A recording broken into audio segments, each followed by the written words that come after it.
Bora começar o nosso vídeo de hoje para falar sobre as principais características de jogo do colombiano Kelvin Osorio, mais novo reforço do Paysandu para a sequência da Série B do Campeonato Brasileiro, o que o torcedor pode esperar desse jogador colombiano na sequência da temporada. Sobre essa informação, ela foi confirmada em primeira mão pelo jornalista Julián Capera, da ESPN colombiana. Segundo ele, o Paysandu vai pagar $60 mil, hoje aproximadamente R$330 mil, para contar com a liberação do jogador, que tinha contrato lá no Deportivo Cali até o final desta atual temporada. E o jogador de 30 anos de idade provavelmente assinará contrato até dezembro de 2025, segundo o portal O Liberal. Kelvin Osorio, eu vou deixar para vocês aqui o mapa de movimentação desta temporada de 2024, lá no futebol colombiano, no campeonato Apertura, né, que é aquele basicamente um primeiro turno lá do campeonato colombiano. Você pode observar, é um mapa bastante preenchido pelo lado esquerdo.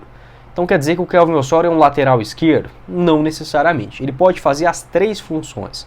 Ele geralmente é um meia pela esquerda, mas pode também cair como um meia central, na criação de jogadas, armando, por exemplo, como um camisa 10. Também já atuou nessa lateral esquerda, então por isso você pode observar que há um grande preenchimento por aquele lado. Aqui no Brasileirão também pelo Cuiabá, ele teve um mapa bem parecido na Série A que ele fez, por exemplo, em 2022, a diferença é que tinha um mapa um pouco mais ofensivo quando estava no Dourado. Não fez uma grande campanha, né? No Brasil foram 29 jogos com um gol marcado e uma assistência, ainda assim pensa que é um jogador que pode agregar. O que ele faz de positivo? É um cara que tem uma boa batida na bola, tanto na bola parada, em cobranças de escanteios, de falta, até mesmo de finalização em longa distância. Alguns gols que eu assisti dele, né, principalmente lá no Santa Fé, onde ele jogou muita bola em 2021, foram 12 gols naquele ano e 5 assistências em 49 jogos. Era um cara que conseguia com muita facilidade aquele domínio rápido na entrada da grande área, buscando uma finalização certeira, geralmente rasteira, no canto cruzado do goleiro. Esse movimento eu achei muito interessante e específico nessas características do Kelvin Osorio. Além disso, quando ele cai pelo lado esquerdo, geralmente ele tem essa característica ou de buscar um cruzamento, né, como bate bem na bola, ele pode buscar aquele cruzamento no bico da grande área, buscando um segundo pau, por exemplo, um centroavante bem posicionado. Não é aquele ponta que vai chegar na linha de fundo com um drible curto, com velocidade, puxar contra-ataque ou algo nesse sentido. Isso o Paysandu vai colocar a responsabilidade no Iony Gonzalez, né?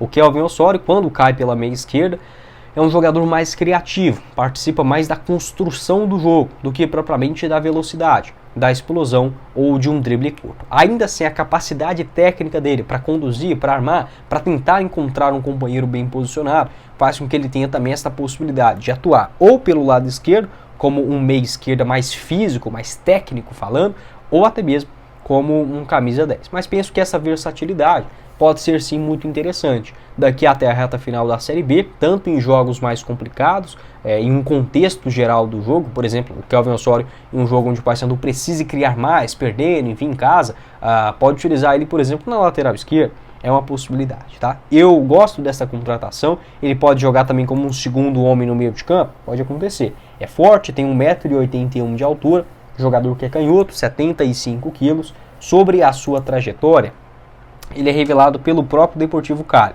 onde começa ali em meados de 2013, depois passou num clube chamado Universidade Popayán, né, esse clube menor lá na Colômbia, Internacional Palmira, também não conheço, Deportivo Pasto e o Patriotas, onde ele começa a se destacar ali em 2018. 2019 foram 8 gols por esse clube em 37 jogos, até chegar ao Santa Fé, onde faz 26 jogos em 2020, 3 gols, e aí sim a melhor temporada dele pelo Santa Fé em 2021, com 49 jogos, 12 gols marcados e 5 assistências. Ele já foi campeão também do campeonato da Supercopa, né, da Colômbia.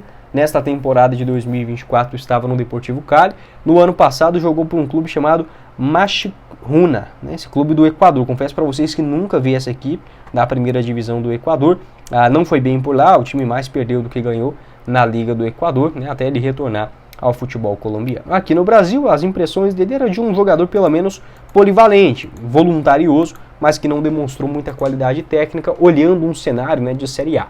do Campeonato Brasileiro. Pode deixar a sua opinião também. Acho que é uma contratação interessante e o Paysandu que está conseguindo mapear o primeiro comentário. Esse mercado. Bora começar o nosso vídeo de hoje para falar sobre o centroavante Mário Sérgio, um dos bons atacantes da história recente do Paysandu. Obviamente não é ídolo ou algo nesse sentido, mas um jogador que ajudou na temporada passada, marcando 22 gols em 44 jogos, o que é sim, né, são números expressivos para um jogador aqui no futebol brasileiro, até porque se você pegar ultimamente um jogador, né, do ataque que marca 7, 8, 10 gols numa temporada, já é considerado boa. Então Mário Sérgio anotou 22, sendo 9 deles na Série B, na Série C do Campeonato Brasileiro. Centroavante canhoto, 1,81 m de altura, 28 anos de idade, que nessa temporada, apesar do interesse, ele tinha um vínculo ali para o comecinho do Campeonato Paraense, acabou não continuando para a principal competição, que era de fato a Série B do Campeonato Brasileiro. O seu representante, né, na entrevista ao portal O Liberal, acabou relatando, né, um pouco mais sobre como foi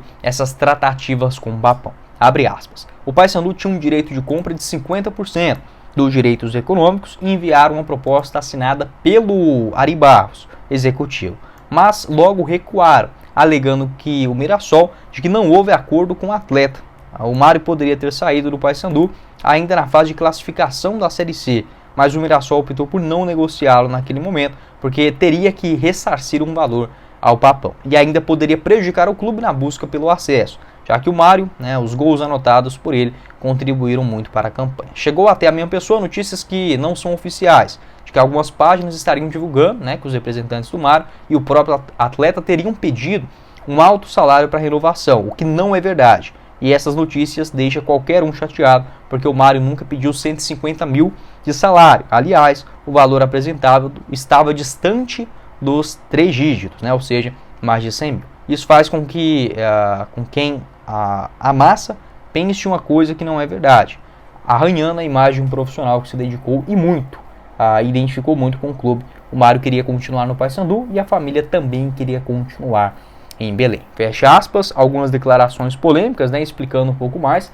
a questão do Mário Sérgio. O próprio Hélio dos Anjos também, né, quando foi perguntado ali no começo do ano, em entrevista coletiva sobre o Mário Sérgio, ele afirmou que um jogador que agradeceu pelos serviços prestados, mas que hoje estava fora da condição financeira do Paysandu. Então, enquanto uns falam, né, que o Mário Sérgio pediu um salário alto, outros falam, né, o próprio representante do atleta alegando que não foi pedido, inclusive a proposta do Paysandu não era, né, desse valor de 100 mil reais ou algo nesse sentido, que inclusive estava distante. É bem verdade que também na Chapecoense ele não está ganhando esses 100 mil, por exemplo, né? A Chapecoense tem um elenco mais modesto nesse ano, é um clube que acabou se endividando bastante e que não fez boas contratações. O Mário Sérgio até aqui, ele marcou 5 gols em 16 jogos na Série B, né, do Campeonato Brasileiro.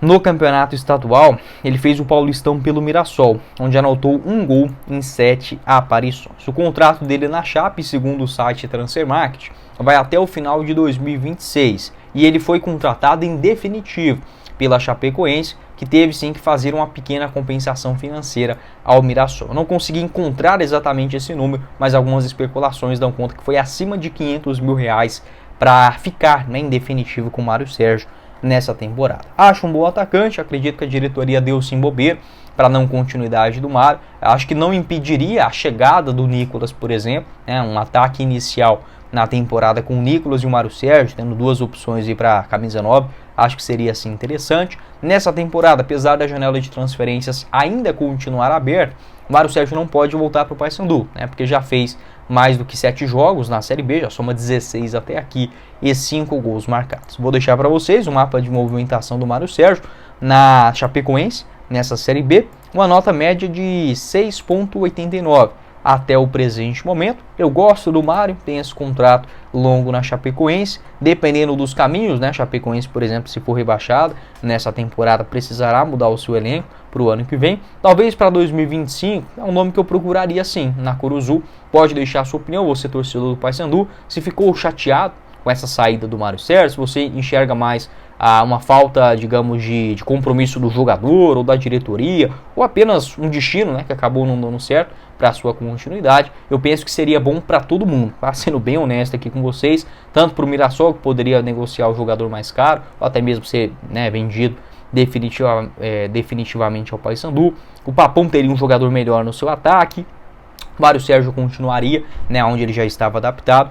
O jogador que é revelado nas categorias de base do Bahia, soma passagens também pelo Botafogo de São Paulo, da Paraíba, no Remo, também no Fluminense do Piauí, onde acabou se destacando bastante em 2022, sendo contratado pelo Mirassol e repassado ao Papão. Pode deixar sua opinião também sobre o Mário Sérgio e essa possibilidade, por que não, né, de retorno no ano que vem. Para você